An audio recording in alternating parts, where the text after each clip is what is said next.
Good morning guys and welcome to our next reading vlog. I finally have the time to start this new reading vlog and I'm really excited because I'm gonna be catching up with David Sodergren books. We're currently really busy because we are renovating the attic, which is a big space that we are turning into two big offices, one for me, one for my partner.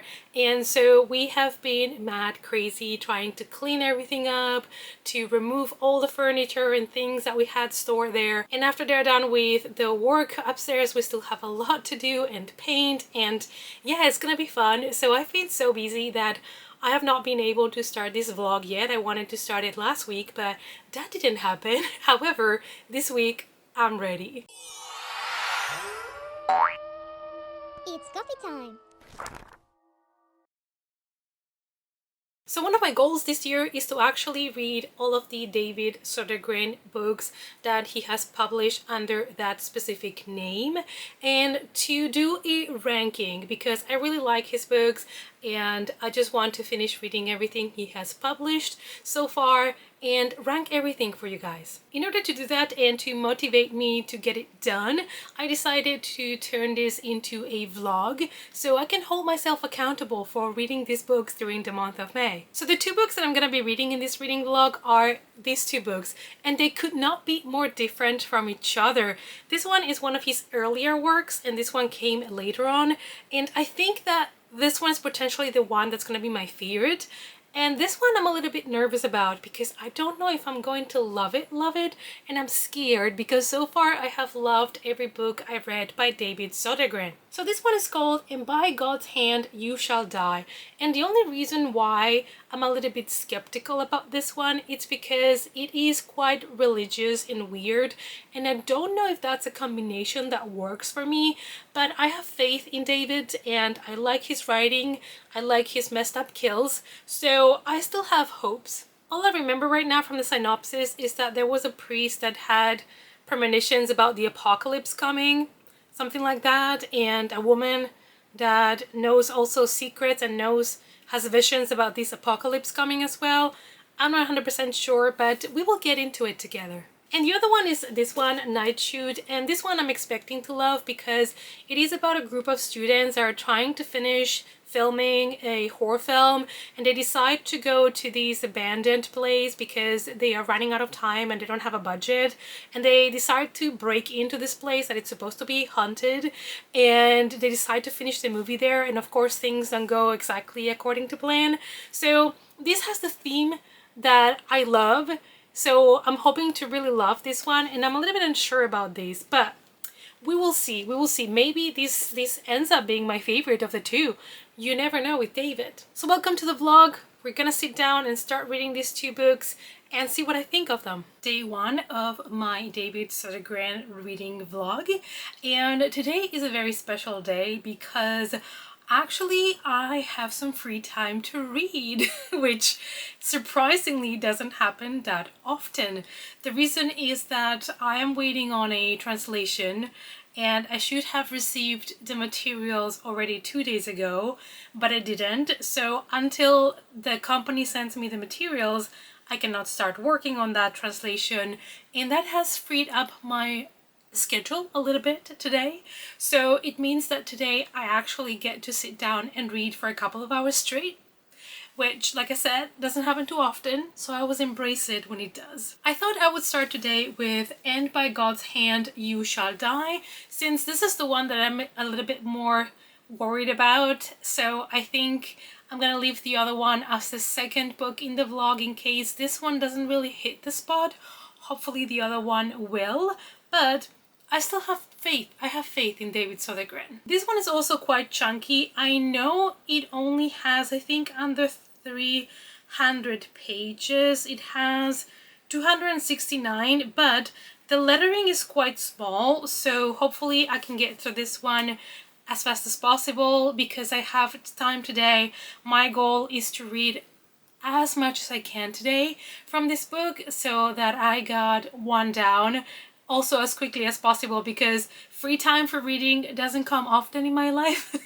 So I need to make the best out of it today. Before we sit down to read our book and start talking about it, I would like to show you the last renovations we have been doing in the house. So our goal was to upgrade the attic. So the attic in this house was split into 3 different rooms, which was very convenient for us. It was not like an attic, it was already 3 rooms. So we had space, and one of those rooms is my office.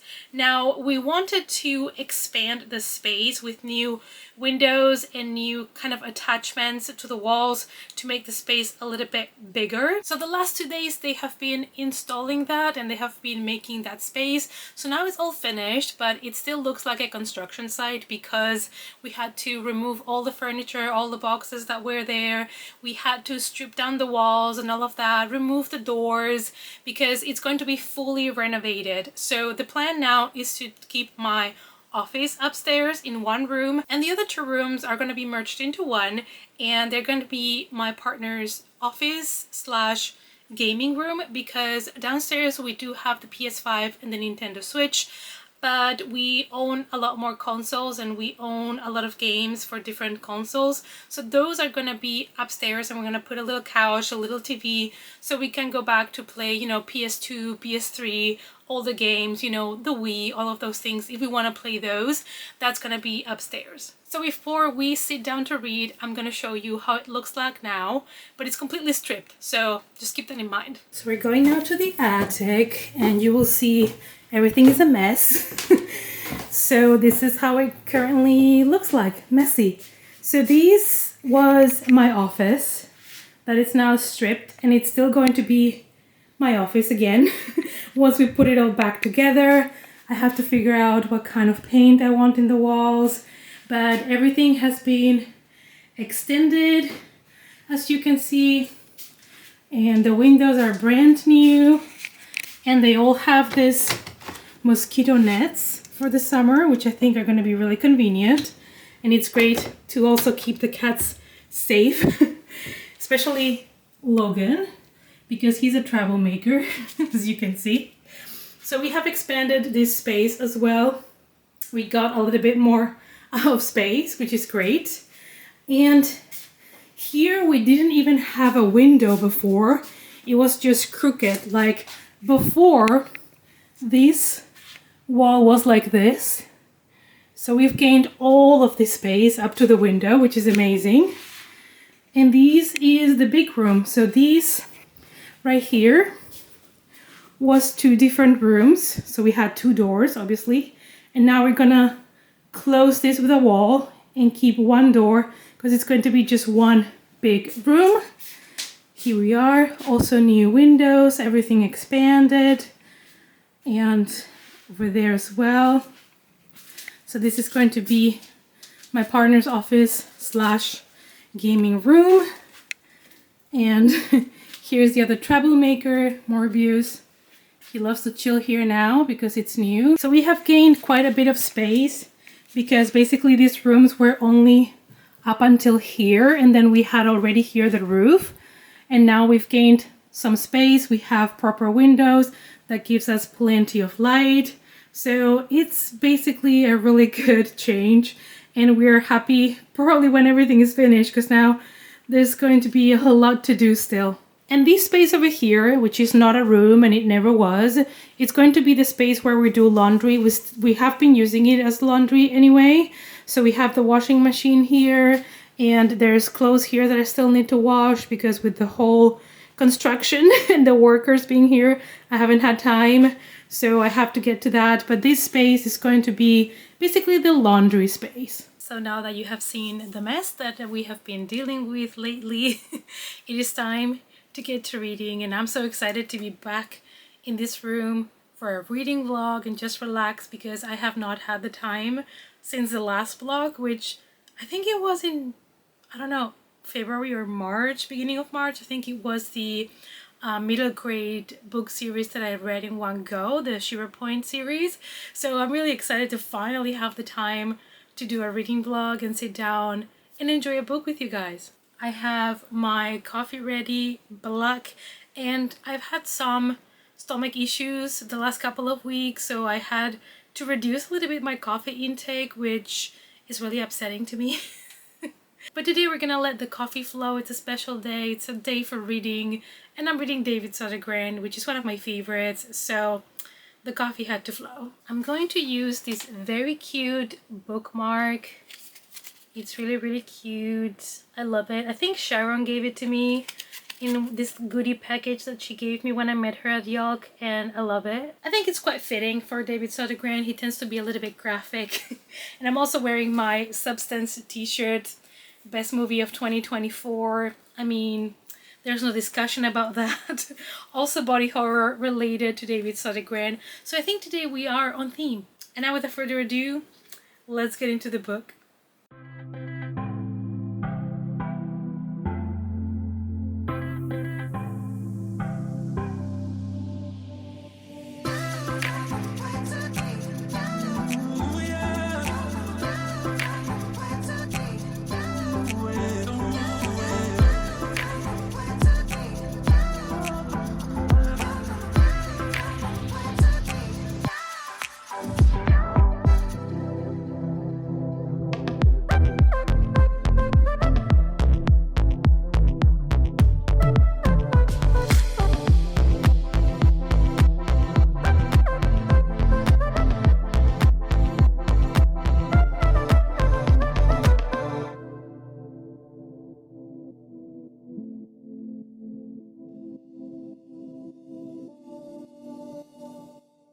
Okay guys, time to chit chat and talk about the book. So I wanted to make it at least to 100 pages before I take my lunch break.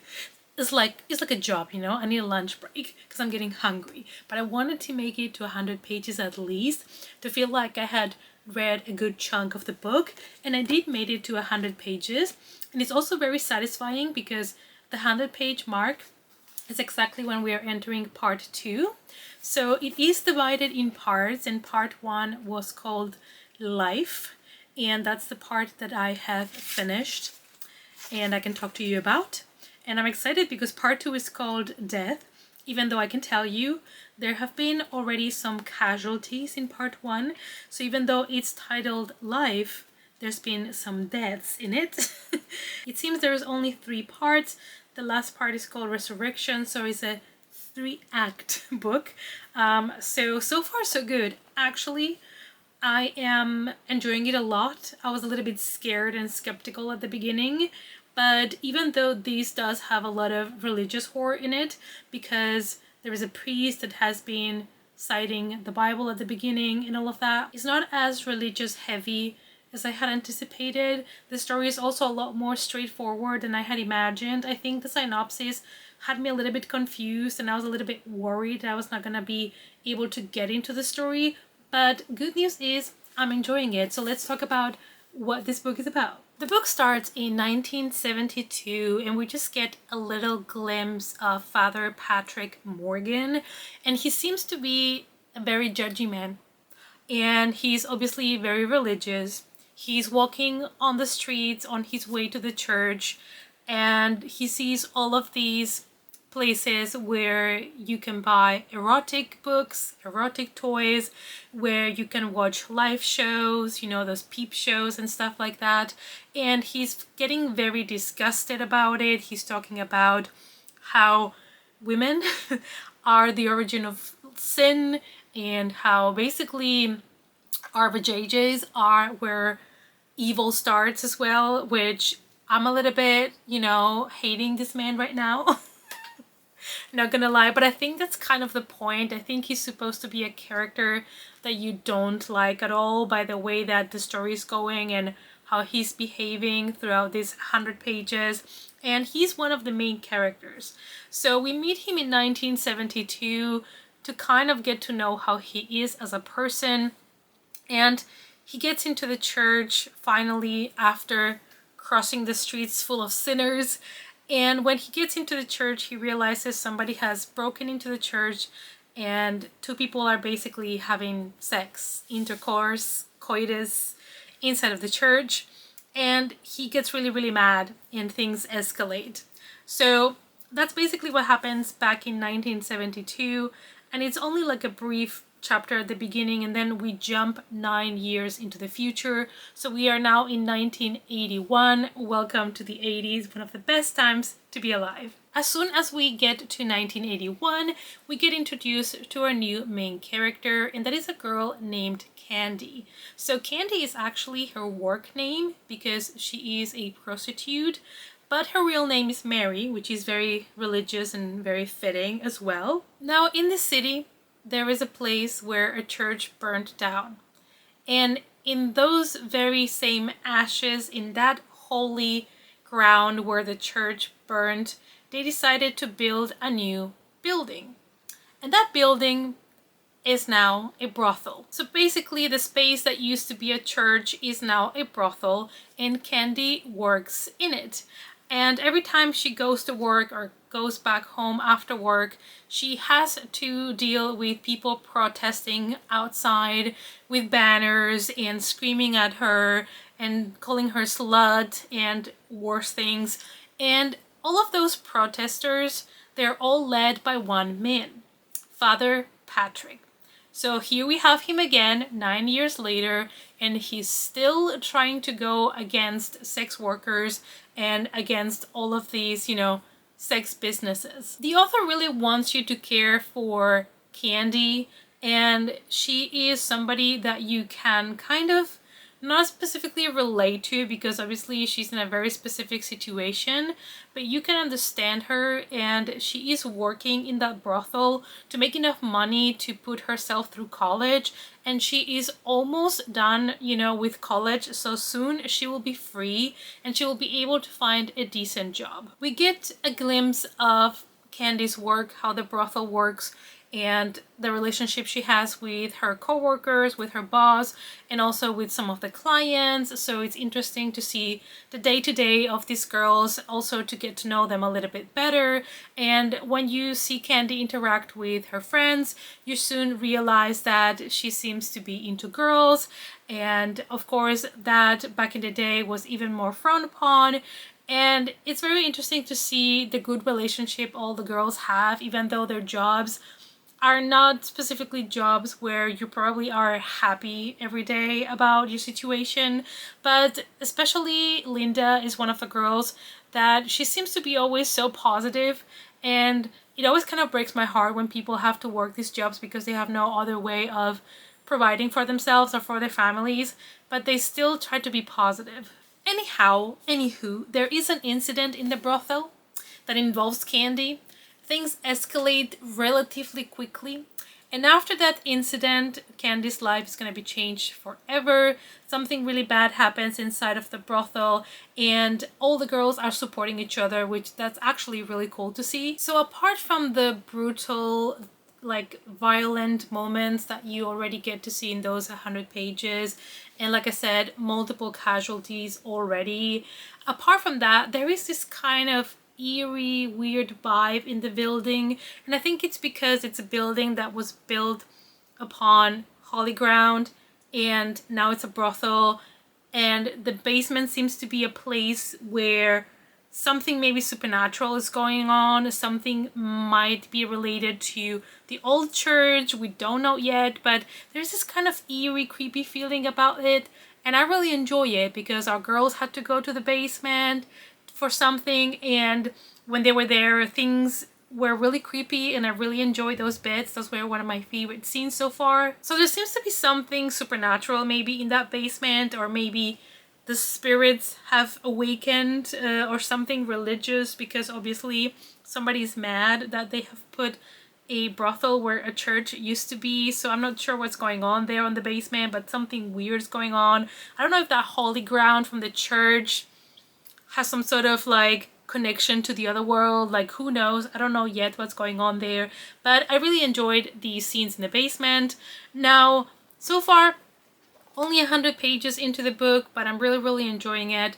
I really like Candy as a main character. I think she's a great, strong female character, and specifically based in the situation that she's in, that year we're in, all the protesters outside, she's just trying to get enough money to put herself through college, doing a job she doesn't like, sleeping with men she doesn't like, So she's kind of a relatable character in that regard, even though obviously I cannot really relate to her specific situation.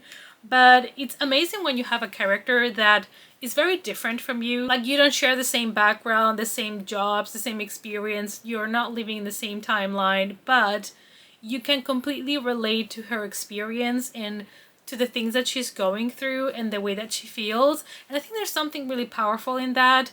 And it also tells you that somebody is a good writer when you are very opposite to a character, but at the same time you can relate to them. So I think that's important. I personally really like relatable characters because I feel then I can really immerse myself in the story, then I really care for the character. I'm looking forward to see what's going to happen to them next. So for me, it's something that is very important. And with that being said, I'm gonna go have lunch because I'm really hungry, and I'm probably gonna watch a true crime episode. I've been watching these HBO documentaries, and there is a long documentary series from People magazine, and it has multiple seasons, and every episode is a different story. I've been watching that, and honestly, there's many stories there that I had never heard of before, like cases that I had never heard of before. So when I can, I watch one of those. So that's what I'm gonna do while I have lunch, and then we will return to our book.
Time for a last update for the day today. It's already 7:30 p.m. so I'm currently waiting for my partner to come home so we can make dinner and watch something together. So I think this is going to be my last update for today.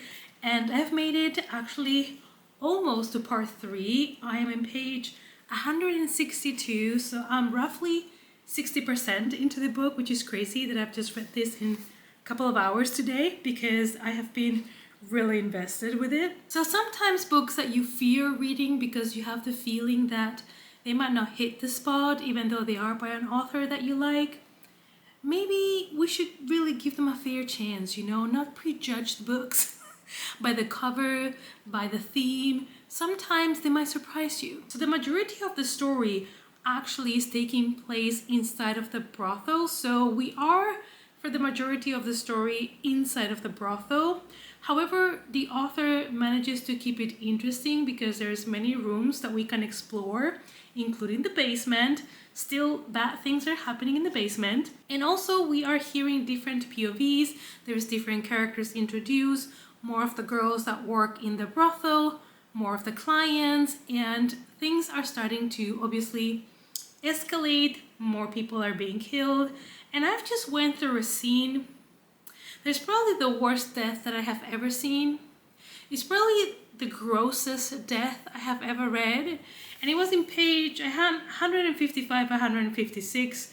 So if you have the book, you know, and if you're reading it or if you already read it, maybe you know what I'm talking about. But honestly, I can take a lot of guts and blood and stuff like that.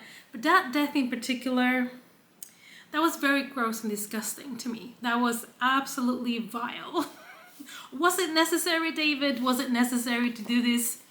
I don't know, but I'm a little bit slightly traumatized right now. But yeah, the deaths are brutal, they are bloody, messy, gory, you know, what you can expect from a David Sodergren book.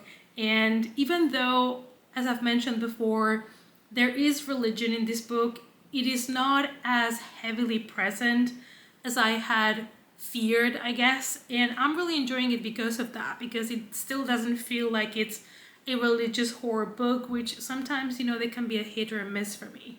Our girl Candy, she's still fighting, she's still there. Will she become a final girl? We will not know until the end, but I'm also not going to tell you. I'm not going to tell you if she survives or not, because obviously I don't want to spoil the fun for you. I think at this speed I might be able to finish this one tomorrow, which is really exciting, to have another book down, another David Sodergren book down, because I still don't have my translation assignment. I still have not received it, so chances are I might not have it by tomorrow, so hopefully I can finish this whole book tomorrow and let you guys know my end thoughts on the book. Good morning, guys. Welcome to day 2 of catching up with David Sodergren. So unfortunately I only have 1 hour now to read before I have to go get groceries, go for a walk and stuff. So I'm just gonna quickly sit down and read for 1 hour.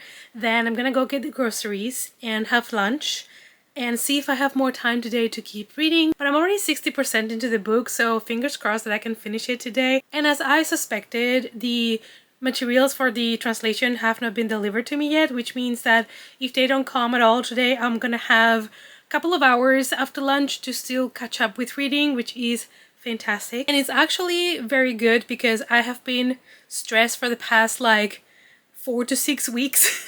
So having a couple of days where I'm a little bit more relaxed and I don't have so much to do is actually a blessing. Don't get me wrong, I love productivity. I love to be a productive queen, but sometimes I have so much work and so many other things on the side that I need to do that it kind of gets to you after a couple of weeks, like on end, especially with the renovations and everything going on. So a lot of stuff. So it's nice when you can take a breather and especially indulge in some of your favorite authors' books.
You guys, I'm not gonna lie, I'm ready to take a nap.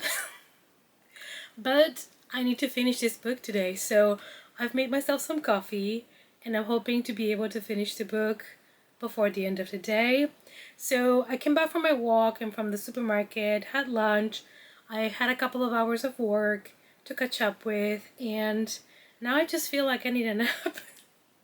But I am determined to finish this book today. I don't have that much left, so I decided let's make a strong coffee, let's grab our book, and let's try not to fall asleep. Let's hope the juice works, even though when you drink so much coffee every day for, a long period of time, a lot of years, I don't think coffee keeps you awake anymore. I don't think it works like that for me anymore. Like, I could have a coffee and go to bed and sleep peacefully. But, maybe subconsciously, if I have a strong coffee now, I feel a little bit more awake, so fingers crossed. And I have not that much left, which is also kind of encouraging. Let me see, I have exactly this little bit left, which looks quite good. So the chapters are fairly short, most of them. So I'm hoping. So let's sit back, relax, and finish the book. So I'll get back to you with my final thoughts. I think so far this is potentially going to be a 4.5. I think it's going to be in that range. But let's see what happens after I finish it, because the ending, as I always say, can make or break a book. Well, you guys, I have managed to finish before falling asleep. So I'm gonna take that as a win today.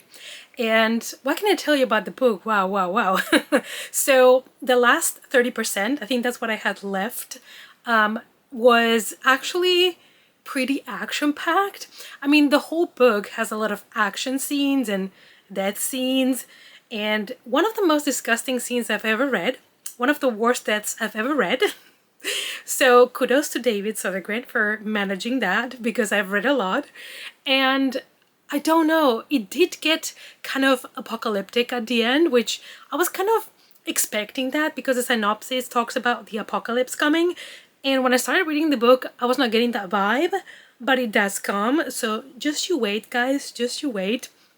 And I really enjoyed it. I cannot talk too much more about the plot because obviously huge spoilers everywhere. I have kept this review as spoiler-free as possible because probably a lot of people out there have not read this book yet, and I don't want to steal that joy from you of discovering the sick mind of David Sodergren. So really good start to this vlog. Actually, the book that I thought was gonna be weak was really strong, really enjoyed it. So I think for today I'm done, and I'm just gonna go probably take a nap because I am tired. And tomorrow I'll wake up fresh and we can start Nightshoot together, which I'm extremely excited about. Good morning, guys. I just woke up today and I am ready to work because, I mean, good news and bad news. The good news is I've already received the materials for my translation plus an extra translation, so I'm gonna be working all weekend. But I also need to read, so I'm going to try to combine working and then taking breaks to read my book. And while I work, these ones are going to be enjoying life, taking naps. Look how big Drusilla got. Hi, baby. She's really big. And obviously, because we are fixing the attic, my complete office is gone, so I have to work from the living room for the next weeks. We don't know how long it's gonna take to fix it until I can return. So for now, I'm working in the living room. So here's my setup for now. I have a bag with the most important things from the office that I needed. I have my PC that I use for translations and for YouTube editing and all of that. Then I have that little laptop there, which I use to work for the German company I work for. And then I have here the printer, which is also important. And of course I have my coaster here from the Abominable book box that I love. My water, stay hydrated, guys. So I'm about to make coffee, start working, and then I'll be able to read later. So the plan for today is obviously to work, but also to read Nightshoot by David Sodergren. And this is the book that I was really excited to read because we follow an amateur film crew that is trying to finish a project, and that is a horror movie. And they need to finish it as quickly as possible and using as less money as possible because they are on a tight budget. So because they're running out of time, they decide to kind of crash into, like, sneak into this haunted place, and obviously there's going to be casualties. I don't know if there's something supernatural inside of the place or if it's human evil, but we will find out together. And because I am very, very busy now with work this weekend, I'm basically gonna be working all Saturday and all Sunday. I think I'm gonna try to divide this book in half. So I'm gonna try to read half of this today and half tomorrow. It has 230 pages, so that means I have to read today 115 pages to be on track. If I am unable to do so because of work, I'll try to catch up on Monday, but I would like to finish this book as quickly as possible because I do need to edit this vlog as well to upload it to the channel. So I am also a little bit on a time crunch myself, not just the film crew. So I do have to finish this book. And knowing David Sodergren and how much I enjoy his books, and also I read And by God's Hand You Shall Die in 2 days, which is, it was a little bit longer than this one. So I have hopes, but we shall see. And before I forget, I wanted to mention something else about And by God's Hands You Shall Die. And it is that towards the end, specifically the last 30% of the book or so, I think if you are very religious, if you're a Christian, you're going to be offended by things that happen. I would assume so. So if you're Christian and religious, I would not recommend you guys to check out that book. You guys, it's been a busy morning. I've been working for 5 to 6 hours at this point, so I think I need a little break. My brain needs a break. So also, if I don't start now, I have to keep working for the rest of the day. I don't even know when I'm gonna finish work today because there's some things that I need to get done by Monday morning. So it's gonna be an intense working weekend, but I feel like if I don't sit down now and I start the book, I'm never gonna start and I'm never gonna be finished. So even if it's just for a little bit, even if it's just 30 minutes to an hour maybe, I'm just gonna sit down and read the book and then have lunch while I keep working and see if I have more time later to read.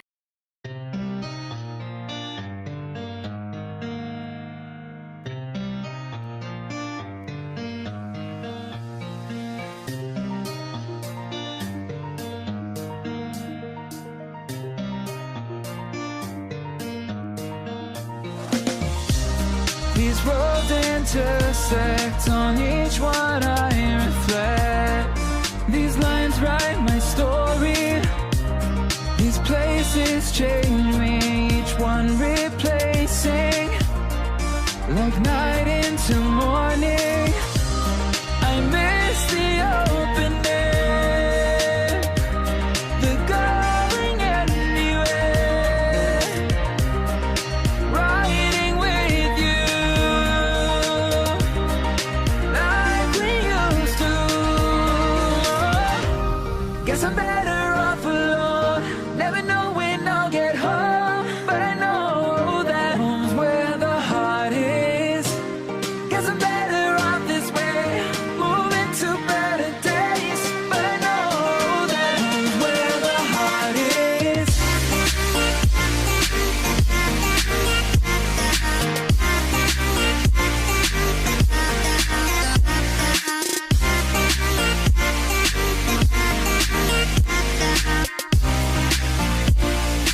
Home's where the heart is.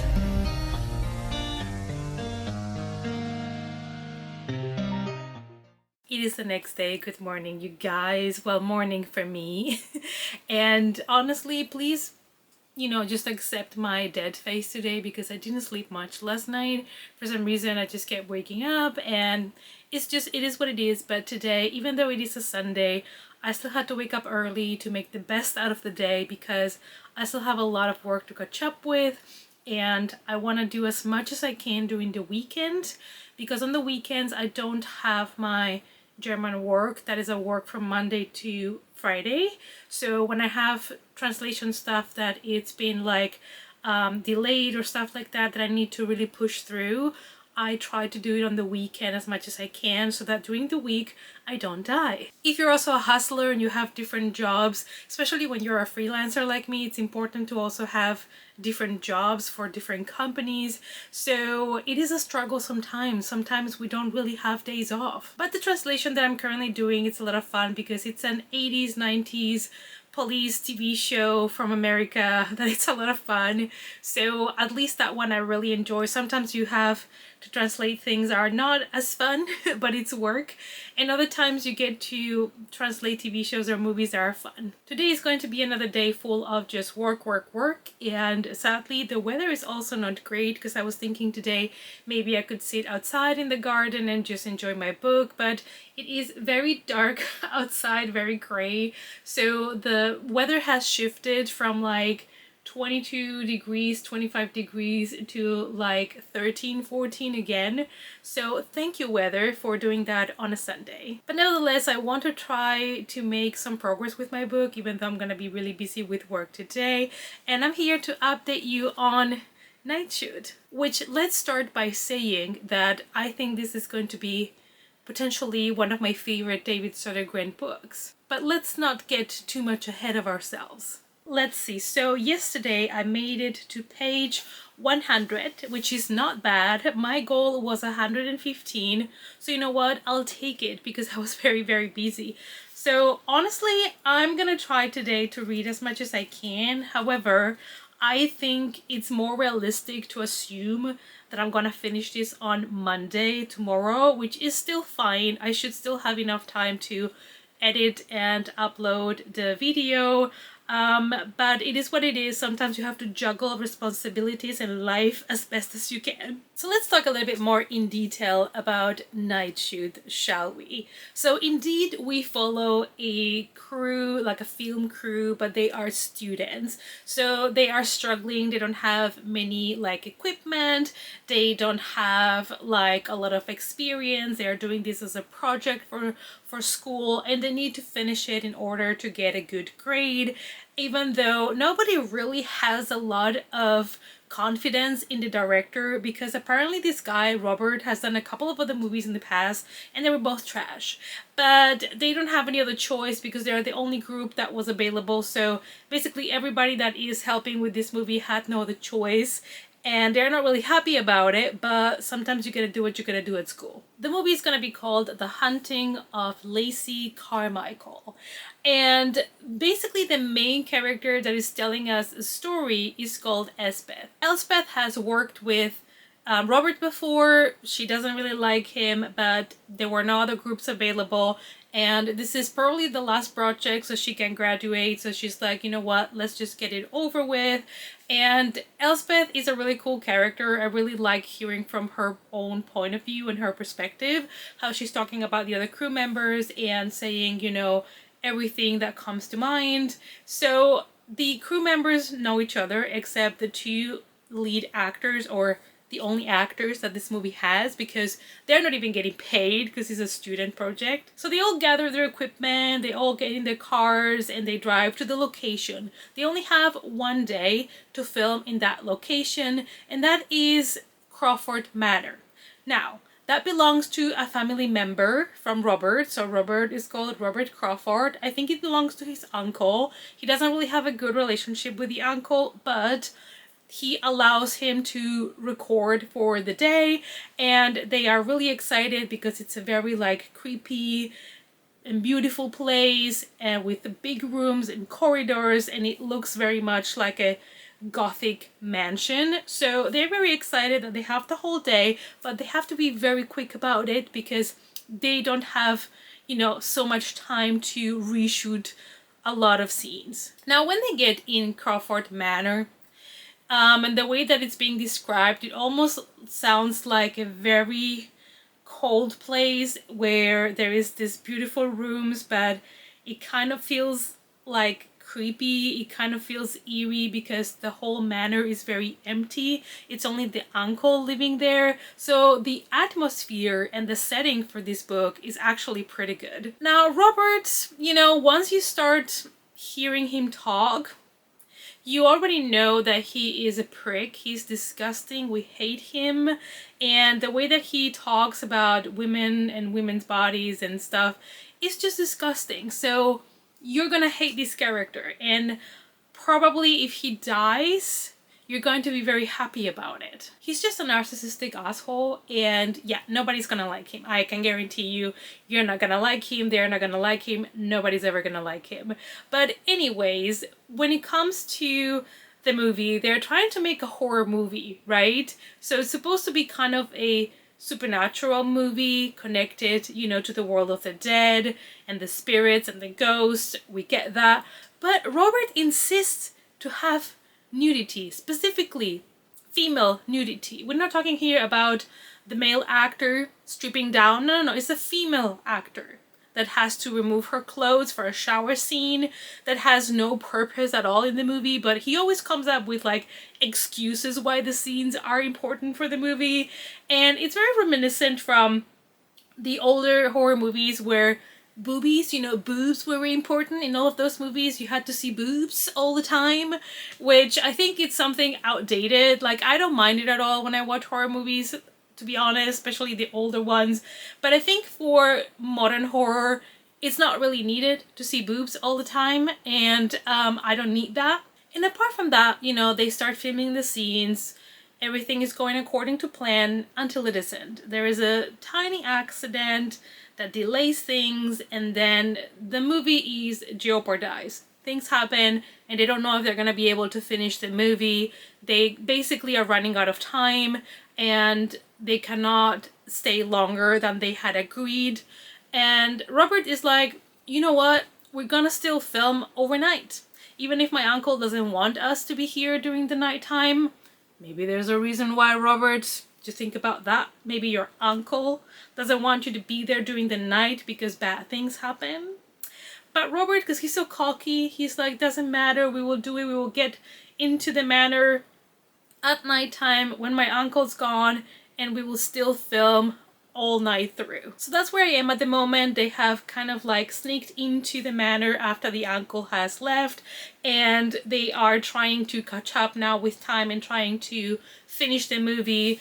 And there's been a scene where somebody discovers a room full of dolls, very creepy dolls, and I love that scene so much. Where, you know, if you don't like creepy dolls, maybe that scene is really gonna be hard for you to read, but I really enjoyed it because I love creepy dolls. Yeah, and that's all I know for now. I really like the writing style. I really like that Elspeth is the one telling us the story. I really like her voice, and the decisions that she's making are not always great, but she's really struggling with a lot of different thoughts in her head, which is something very realistic in a way, because we all make mistakes, and sometimes when we're put under pressure to make a decision, or we just want to get done with something, sometimes we might be pressured to say yes to things we don't want to do.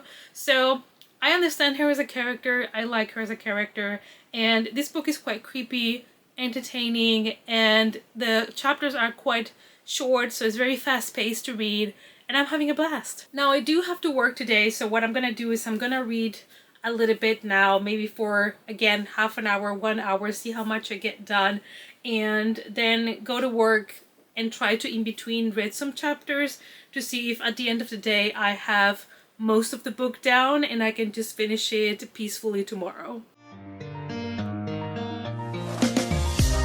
The endless journey, I need not worry.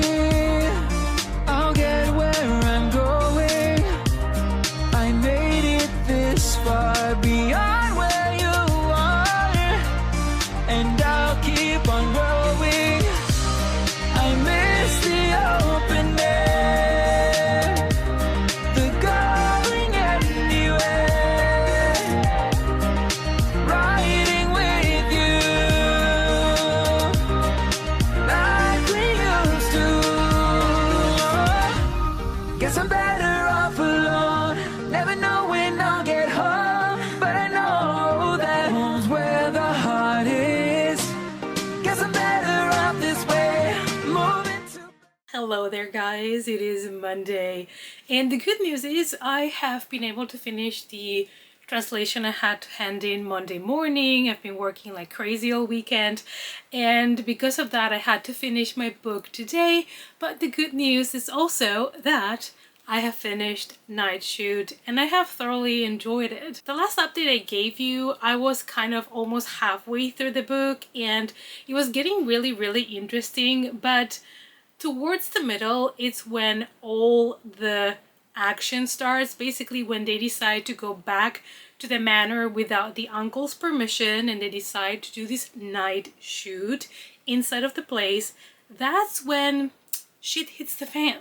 There are multiple deaths. They are all extremely gory, gruesome, messed up, very different from each other. I was very pleased in that, in that regard. I think David Sodergren always knows how to make amazing kills, so I've always been really satisfied in his books when it comes to that. Now this book is kind of like an homage to the trashy slashers from back in the day, and I can see all of the things that he's been pointing out in the book that you can totally relate to those movies.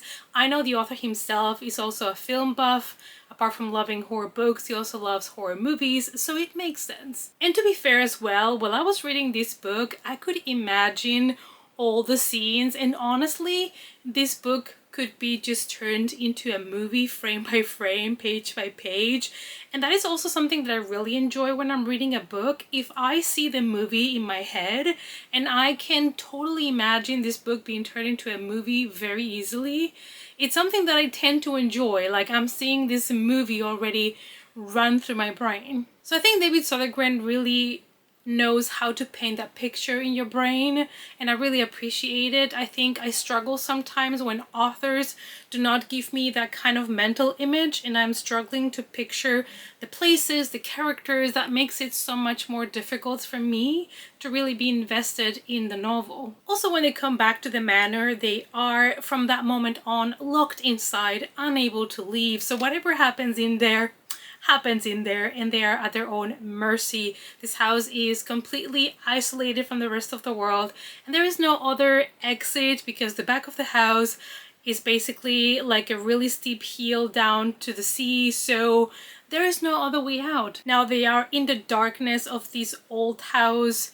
locked in there with, they don't know what it is. I'm not gonna tell you what it is, and there is nowhere to hide, nowhere to run. They also cannot call for help because, yes, as you guessed it, reception is really bad where they are and there is no way to call for help. So we love all of these tropes, from slasher movies and other type of horror movies. So I think if you love horror movies as much as I do, you're absolutely going to love this book. However, keep in mind, if you want to read this book, I would consider this kind of horror expert territory when it comes to readers because of the death scenes more than anything, because the deaths are very brutal. They are all kind of explained in detail. They're very gory, they're full of guts, they're quite intense.